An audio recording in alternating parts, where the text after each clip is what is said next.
நவதுர்கா சம்பிரதாயத்தில் இன்று அன்னையை நவதுர்கா அம்சங்களில் ஐந்தாவதாக உள்ள ஸ்ரீ ஸ்கந்தமாதா வடிவில் ஆராதிக்கின்றனர்.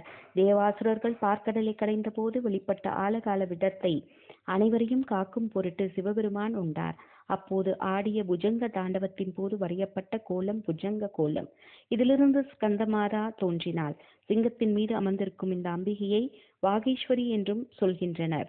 4 கரங்கள் கொண்ட இந்த அன்னையின் மடியில் ஆறுமுக பெருமான் குழந்தை வடிவில் அமர்ந்திருக்கின்றான். இந்த தேவியை நவராத்திரி காலங்களில் 5ஆம் நாள் வழிபடுகின்றனர். புத்திர பாக்கியம் தருபவள். காசியில் ஜெய்புரா என்ற பகுதியில் இந்த அன்னைக்கு கோவில் இருக்கிறது. நவராத்திரி விழாவின் 5ஆம் நாளான பஞ்சமி திதி அன்று ஸ்கந்தமாதா என்ற துர்க்கையை வழிபடுகின்றனர். ஸ்கந்த என்ற சொல் முருகனை குறிக்கிறது. மாதா என்றால் அன்னை.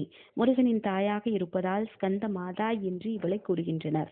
தேவர்களுக்கும் மனிதர்களுக்கும் பகையாக விளங்கிய தாரகாசுரனை, அதாவது சூரபத்மனை கொன்றவர் தேவா சேனாதிபதியான முருகப்பெருமான். அத்தகைய முருகனின் தாயான இவள் மிகவும் மதிக்கப்படுகிறாள். இவள் 4 கரங்களை கொண்டவள். 2 கரங்களில் தாமரை மலரை கொண்டவள். 1 கரம் பக்தருக்கு ஆசி வழங்கும். இவளின் மடியில் ஸ்கந்தன் குழந்தை வடிவாக ஆறுமுகத்தோடு காட்சி தருகிறான். அன்னையை சிங்கம் தாங்கி நிற்கும் இவள் சில நேரங்களில் தாமரை மலர் மீது அமர்ந்து தவம் செய்பவளாக காட்சி தருகிறாள். அதனால் இவளை பத்மாசினி என்றும் கூறுகின்றனர். இவளின் வடிவம் பக்தரை மெய்மறக்கச் செய்யும். இவள் தூய்மையின் வடிவானவள். இவளை வணங்குவோர் மனமும் ஆத்மாவும் அமைதி பெறுகிறது. அவர்கள் தன்னுடைய துக்கங்களை மறைக்கின்றனர். வாழ்வில் இன்பத்தை அனுபவிக்கின்றனர். இவளின் ஆசிகள் உண்மையான வேண்டுதல்களை நிறைவேற்றுகிறது. தன்னை நம்புவோரை என்றும் கைவிட மாட்டாள்.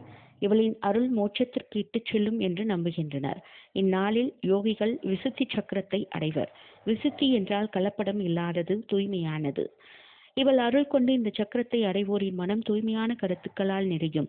இவளை சரணடைந்தோரின் மனதில் இருந்து தூய்மையில்லாத கருத்துக்கள் வெளியேறிவிடும். எந்த தேவிகளுக்கும் இல்லாத சிறப்பு இவளுக்கு உண்டு. இவளை வழிபடும் போது நாம் முருகனையும் சேர்த்து வணங்குகிறோம். இவளின் தியான மந்திரம் அனைத்தையும் நாம் சொல்ல வேண்டும். தன் 2 கரங்களில் தாமரை மலர் ஏந்தியவள், சிம்மாசனத்தில் அமர்ந்து இருப்பவள், ஸ்கந்தனின் தாயாக இருப்பவள். தேவி துர்க்கையே, உன்னை நான் வணங்குகிறேன் என்று மனதார வழிபடுங்கள். வாழ்வில் பல மேன்மைகளை அடைவீர்கள்.